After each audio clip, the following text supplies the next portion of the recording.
Hello friends, good afternoon to all of you. आसा खालामो गासैबो मोजाङैनो दङ आरो गिबियावनो गासैखौबो नार्जारि एडुकेशन चेनेलसिम बरायबाय। नोंथांमोना मिथिखागौ जे जोंनिया डेइलि मानडे टु सैटरडे एडभान्स मैथमेटिक्सनि क्लासा 6 PM आव स्टार्ट जायो होननानै नोंथांमोना गोख्रै फैदो, जोंनिया क्लासा स्टार्ट जासिगोन। ओके, नोंथांमोना बेखौ डेइलि 6 PM आव लाइव नायनो हागोन। ओके,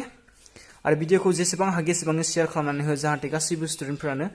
बे जोंनि सेसनखौ जइन जानो हायो। ओके,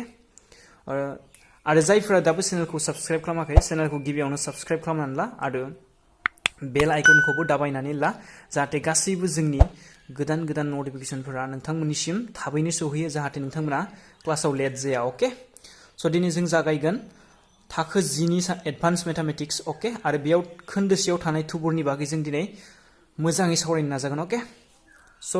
गोख्रैनो माखारै शेयार खालामना हो भिडिअखौ, जोंनि स्टुडेन्टफोरा गासैबो मोनफैजोबथो जाहाथे। ओके, नोंथांमोना डिमान्ड बानायनाय हिसाबै जोंहा दिनै एडभान्स मैथमेटिक्सनि क्लासखौ लानानै फैदों। ओके,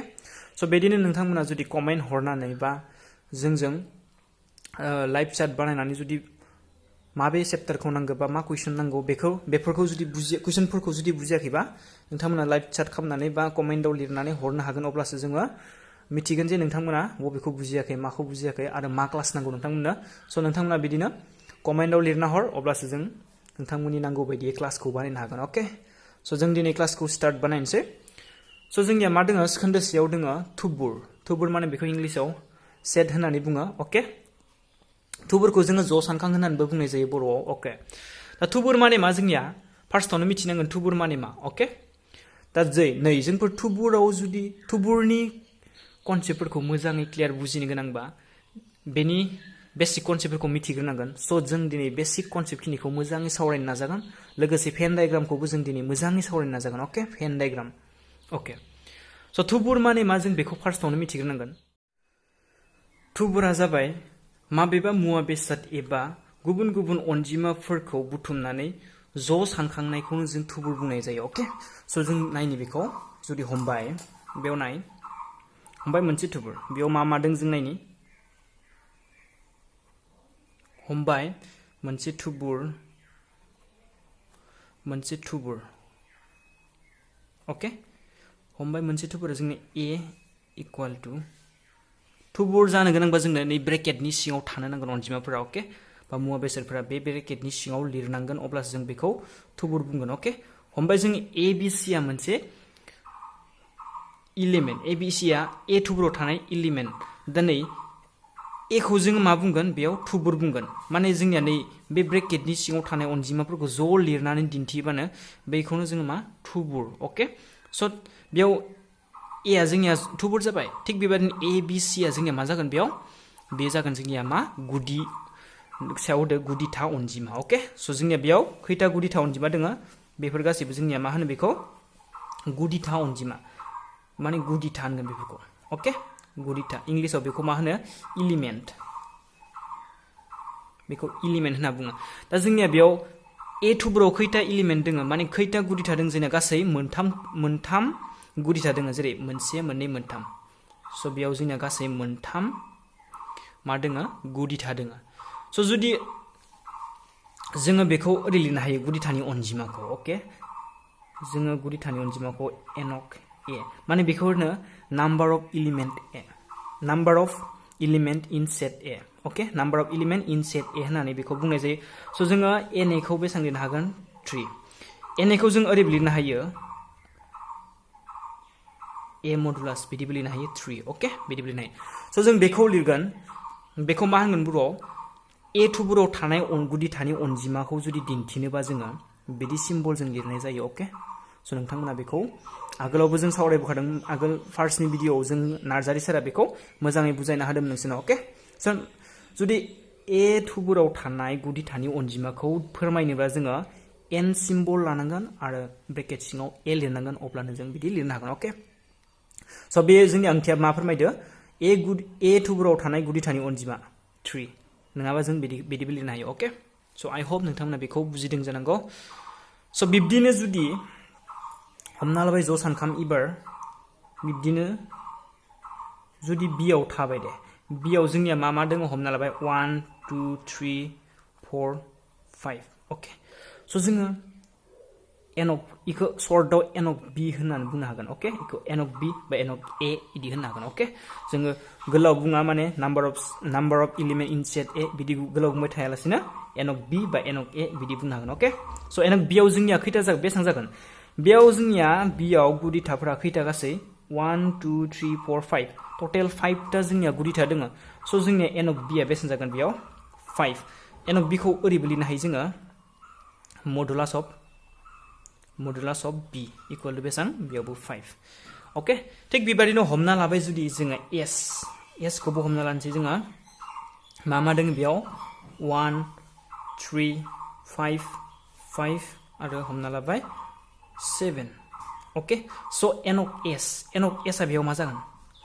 n of s आ खैथा दोङो बेयाव नाय 1 2 3 4 5 नाथाय बेयाव 5 जानाय नङा बेयाव मानो 5 जानाय नङा नाय बेयाव 1 दोङो बेयाव 3 दोङो नाथाय 5 आनो मोननै दोङो बे 5 आ जोंनिया जावलायफिननाय स' जावलायफिननायखौ जों खेबसेल' होननानै बा मोनसेल' होननानै हमना लानांगोन ओके स' जों बेयाव खैथा दोङो 1 2 3 4 स' बेयाव number of element in set ए जागोन जोंनिया 4 माने बेयाव बाया मोननै दोङो नाथाय बाया जोंनिया समान नालाय बिसोरो आगोसार स' जोंनिया बेयाव बाया माने सरि आगोसार नङा बाया माने जावलायफिनदो जोंनिया मोननै जादो स' मोननैबाबो बेयाव बाखौ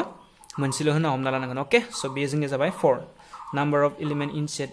एस आ जोंनिया बेसां 4 ओके स' बेखौ ओरैबो लिरनो हायो जोङो modulus of S equal to 4 okay so' I hope नोंथांमोना बेखौ बुजिदों जानांगौ थिक बेबादिनो मोनसे एग्जाम्पल लाबाव हमबाय जुदि d आव जोंनियाव हमना लाबाय 1 3 4 3 1 बेखौ हमना लाबाय स' n of d आ जोंनिया बेसेबां जागोन बेयाव जागोन जोंनिया नाय खैथा दोङो बेयाव गुबुन गुबुन गुदिथाफोरा खैथा मोनसे मोननै मोनथाम नाथाय गासै खैथा दोङो इयाव मोनसे मोननै मोनथाम मोनब्रै मोनबा जोंनिया गुदिथा दोङो नाथाय सेया जावलायफिनदो खेबसे जावलायफिनदो आरो थामाबो खेबसे जावलायफिनदो स' बिसोरखौ मोनसेल' होना हमना लानांगोन स' 1 2 3 अब्ला मोनथामल' जासिगोन बेयाव एलिमेन्टनि अनजिमाया माने गुदिथानि अनजिमाया बेयाव 3 जासिगोन एबा बेखौ जों ओरैबो लिरनो हायो मडुलास अफ d इक्वल टु 3 स' आइ होप नोंथांमोना बेखौ बुजिदों जानांगौ माने मोनसे थुबुराव थानाय गुदिथानि अनजिमाखौ बोरै दिन्थियो आरो बेफोरखौ बोरै लानाय जायो बेखौ नोंथांमोना बुजिबाय जानांगौ स' जों बुंनो हायो बेखायनो मोनसे थुबुराव थानाय गुदिथाफोरनि अनजिमाखौ बेखिनियानो जोंनिया कनसेप्टआ ओके माने मोनसे थुबुराव थानाय एलिमेन्टफोरा खैथा जानो हायो बा बेखौ बेसेबां साननाय जायो माबोरै साननाय जायो बेनि अनजिमाखौ बोरै लानाय जायो जों दिनै बेयाव मोजाङै सावरायबोखाबाय ओके स' आरो नै नोंसोर खोनादों दे एम्पटि सेट माने थुम्फा थुबुरा मा जोंनिया नायनि जोङो थुम्फा थुबुर माबेबा थुम्फा थुबुर जुदि थुम्फा थुबुरखौ जोंफोर बेखौ होननाय जायो थुम्फा थुबुरनि थाखाय जों मा बोरै लिरनो हायो number of element in 5 okay number of element इन 5 माने एम्पटि सेट एनक थुम्फा थुबुर बेखौ बोरै लिरनो हायो जेब्लाबो जोंनिया थुम्फा थुबुरनि गुदिथानि अनजिमाया लाथिख' जायो ओके आइ होप नोंथांमोना बेखौ बुजिदों जानांगौ बेखायनो गोसोआव लाखि नोंसोर जेब्लाबो थुम्फा बेखौनो जोंनिया थुम्फा थुबुर माने जोंनिया जेबो गैया ओके थुम्फा थुबुरनि थाखाय जेब्लाबो गुदिथानि अनजिमाया लाथिख' जायो ओके स' आइ होप नोंथांमोना बेखौ बुजिदों जानांगौ स' नेक्स्टआव जों सावरायगोन मा फेन डायग्राम ओके बेयाव जोंनिया फेन सावगारि नायनि नै जुदि फेन सावगारि माने मा जोंनिया मोननै एबा बेनिख्रुइ बांसिन थुबुरफोरनि सोमोन्दोखौ फोरमायनो थाखायनो जों मा फेन डायग्रामखौ बोनाय जायो माने फेन डायग्रामनि मदद लानाय जायो जोङो माने मोननै एबा बेनिख्रुइ बांसिन थुबुरफोरखौ जोङो माने थुबुरफोरनि सोमोन्दैखौ मोजाङै सावरायनो थाखाय जोङो बे फेन डायग्रामखौ आखिनाय जायो ओके स' बेयाव जोंनिया मोननै थुबुर दङ मा थुबुर ए आरो थुबुर बि दा बेयाव थुबुर एयाव जोंनिया नै बेखिनि एरियाया बे सार्कोलनि सिङाव थानाय गासैबो एरियाया जोंनिया थुबुर एनि सिङाव गोलैगोन थिग बेबादिनो बे एरियानि सिङाव थानाय गासैबो एरियाफोरा माने बे सार्कोलनि सिङाव थानाय गासैबो एरिया थुबुर बियाव गोलैगोन हमना लाबाय थिग बेबादिनो नै बाक्सुनि सिङाव थानाय गासैबो एरियाया बै इउ माने मा सरजाबनाय थुबुरनि सिङाव गोग्लैजोबगोन माने इउनिभार्सेल सेटनि सिङाव गोग्लैगोन थिग बेबादिनो नै जोंनिया मा टुबोर्ड ए दो टुबोर्ड बि दो दानलायलायदो बे दानलायलायनायखौ जों मा होनगोन इन्टारसेक्सन दा बेयाव दानलायलायनाया मा दङ जोंनिया CD स' बे दानलायलायनायखौ जों बोरै दिन्थियो नायनि सिम्बलजों बेखौ खिन्थियो जोङो A इन्टारसेक्सन B होननानै लिरनाय जायो अके स' बिदि लिरनाय जायो स' बेयाव मा दङ जसानखां हिसाबै लिरबा मा दङ बेयाव C आरो D A इन्टारसेक्सन B आ C आरो D दङ जोंनिया अके थिग बेबादिनो बे सार्कोलनि सिङाव थानाय नाथाय नैयाव थायि माने बे ए सार्कोलनि सिङाव थायि बेखिनि मोननै एलिमेन्ट दङ ना बेखौ जों होनगोन बि आवल' थानाय नाथाय ए आव गैया बि आवल' थानाय नाथाय ए आव गैयि बिदि बुंगोन बेखौ अके माने बेखौ ओरै लिरगोन जोङो बि डिफारेन्स ए अके माने बि आवल' थानाय ए आव गैयि स' बेयाव जसानखांफोरा जोंनिया मा बेयाव गुदिथाफोरा मा इ आरो एफ थिग बेबादिनो जोंनिया बेखिनिखौ मा होनगोन बेखिनि एरियाखौ जोङो ए आवल' थानाय बि आव गैयि बुंगोन अके बेखिनिखौ जोङो बुंगोन ए आवल' थानाय ए इन्टारसेक्सन बि अके बेखौ बोरै लिरगोन ए आरो बि अके बेनि एलिमेन्ट गुदिथाफोरा ए आरो बि थिग बेबादिनो जोङो बेखिनिखौ मा बुंगोन दिनै बेखिनि एरियाखौ मा बुंगोन माने सार्कोलनि सिङाव थानाय मोननैबो सार्कोलनि सिङाव थानाय एरियाखौ जोङो मा बुंगोन लोगो नांनानै बेखौ ए इउनियन बि माने मोननैबो ए इउनियन बि अके स' ए इउनियन बि आव माबोरै दङ बेखौ जोङो उनाव खोन्थागोन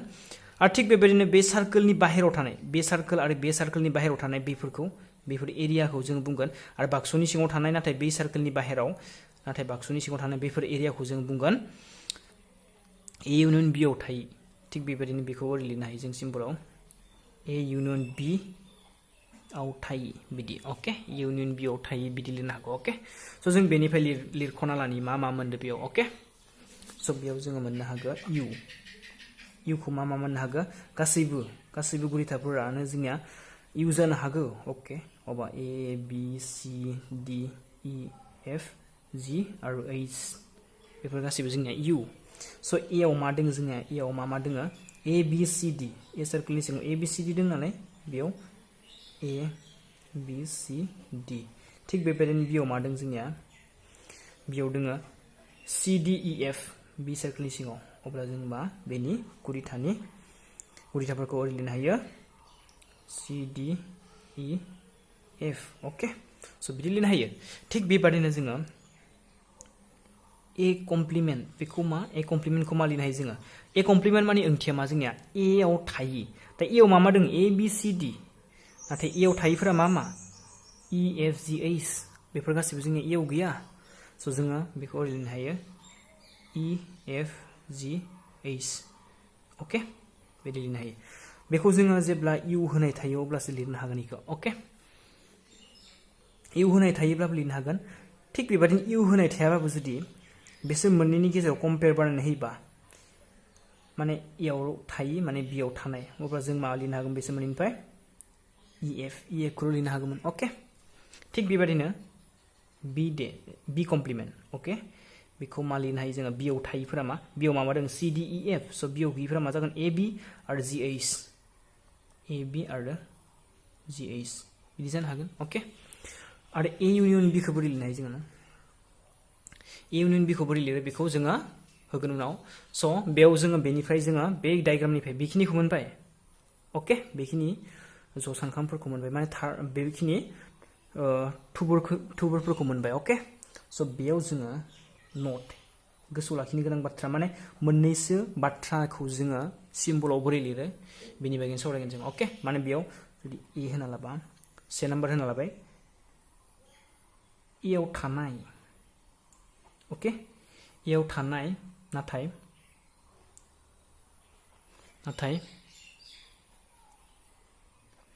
बि आव थायि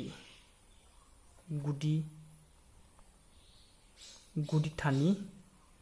थुबुर ए आव थानाय नाथाय बि आव थायि गुदिथानि थुबुरखौ बोरै लिरो जोङो डेट इज बोरै लिरो ए आव थानाय नाथाय बि आव थायि गुदिथानि थुबुरखौ बिदि लिरो जोङो अके अब्ला जों बेखौ बानायनानै बोरै खिन्थिनाय बानायना होनसै नोंसोरनो ए आव थानाया मा ए बि सि आरो डि बे मा डिफारेन्स अके अब्ला बि आव मा दङ सि डि इ आरो एफ स' बेफोरबायदि बानायनायखौ नोंथांमोना मिथिखागौ जानांगौ आगोलावनो अके स' मिथियाबा मोजाङै नायना ला आरो मिथिखादोंबा मोजाङानो रिभाइस बानायफिननो हागोन स' जोंनिया ए आव थानायफोरा मा ए बि सि डि आरो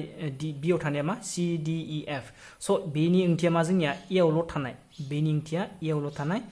आगसिनियाल' थानाय नाथाय आग्रायाव थायो स' आगसियाव मा दोङो ए बि दोङो नाथाय आग्रायाव ए बि गैया स' जोंनिया एन्सारा जासिगोन बेयाव ए बि आनो जासिगोन स' नै गोजौआव मोनबोखादों जों नै ए बि ए डिफारेन्स बे ए बि भेन डायग्रामनि गेजेरजों भेन डायग्रामाव बिदि लिरबा जों बिदि लिरनो हायो अके स' भेन डायग्रामखौनो जों दिनै डिसक्राइब बानायना होदों मोजाङै अके बेसिकनिफ्राय कमप्लिट बेसिकनिफ्राय स' बेबायदिनो जों लिरनो हायो बि आव थानाय नाथाय बि आव ए आव थायि गुदि थानि थुबुर बेखौबो जोङो बि डिफारेन्स ए लिरनो हायो बेखौ लिरलायला आङो अके थिग बेबायदिनो ओरै लिरनो हायो जोङो ए आरो बि मोननैयावबो थानाय ए आरो बि मोननैयावबो थानाय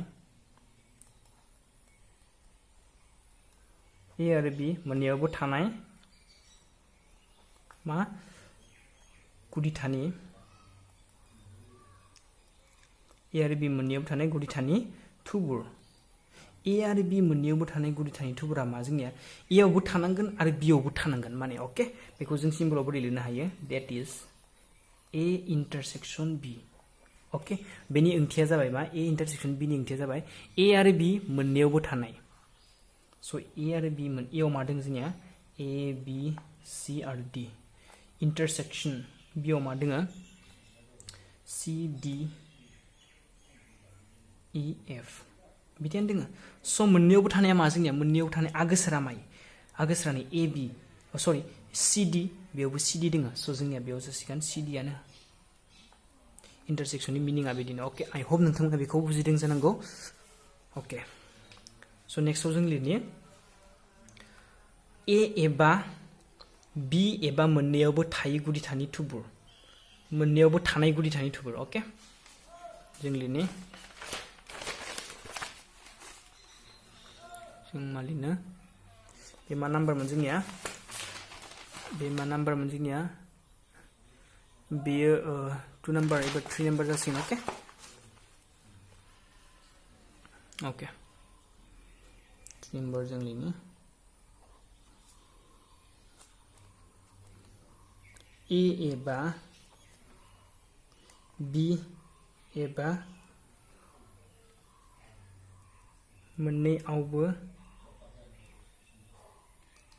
मोननैयावबो मा थानाय थुबुरनि अनजिमा थानाय गुदि थानि थुबुर अके ए एबा बि एबा मोननैयावबो थानाय गुदि थानि थुबुर बेखौ बोरै लिरो जोङो दैट इज ए एबा बि एबा मोननैयावबो थानाय माने मोननैयावबो थानाय अके बिदि लिरगोन जों ए इउनियन बि स' ए बि सि आरो डि बेयाव दङ आरो बियाव मा दङ सि डि इ आरो एफ स' मोननैयावबो थानाय ए बि सि डि इ एफ स' बेयाव जोंनिया सि डि आ आगोसार स' आगोसारखौ जों खेबसेल' लानांगोन ए बि सि डि नाथाय बेयाव सि डि दंमोन सि डिखौ जों लाया मानोना बेयाव जोंनिया सि डि आ लिरखादो फार्स्टआवनो अब्ला जोङो इ आरो एफ बिदि लिरगोन जों अके स' जुदि आरो ओरै लिरनांगौबालाय ए आरो बि एबा मोननैयावबो थायि एबा गुदि थानि थुबुर होनबा बेखौ अपोजिटखौ बिनि अपोजिटखौ बोरै लिरगोन जोङो ए इउनियन बि डिफारेन्स मा जागोन जोंनिया बेयो ए आरो बि मोननैयावबो थायि गुदि थानि बेखायनो बिदि लिरनो हायो जोङो माने नै ए बि सि डि इ एफ बे दोङो थायिया मा जोंनिया थायिया दोङो मा थायिया जोंनिया नै मा थाखो ए बि सि डि इ एफ थाबाय नाथाय थायिया मा जि आरो ओइस स' एन्सारा जोंनिया जागोन मा बेनिया जि आरो ओइस स' एन्सारा मा जागोन जोंनिया बेनिया जि आरो ओइस डाइरेक्ट लिरखाबाय बेखौनो आइ होप नोंथांमोना बेखौ बुजिदों जानांगौ भेन डायग्रामनिखौ अके एबार जों सावरायगोन मोनथाम सावगारि थाबा बोरै डिफाइन बानायनो अके बेफोर कनसेप्टफोरखौ मोजाङै मिथिग्रोनांगोन अब्लासो जोङो आगोलाव आवगायलांनो हागोन अके बुजिगोन मोजाङै आगोलनिखौ स' जों मोनथाम एबार भेन डायग्राम लानि भेन डायग्रामखौ माने मोनथाम थुबुर लानि भेन डायग्रामाव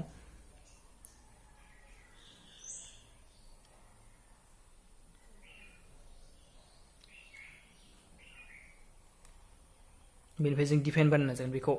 ए हमबाय बेखौ बी हमबाय बेखौ सी हमबाय ओके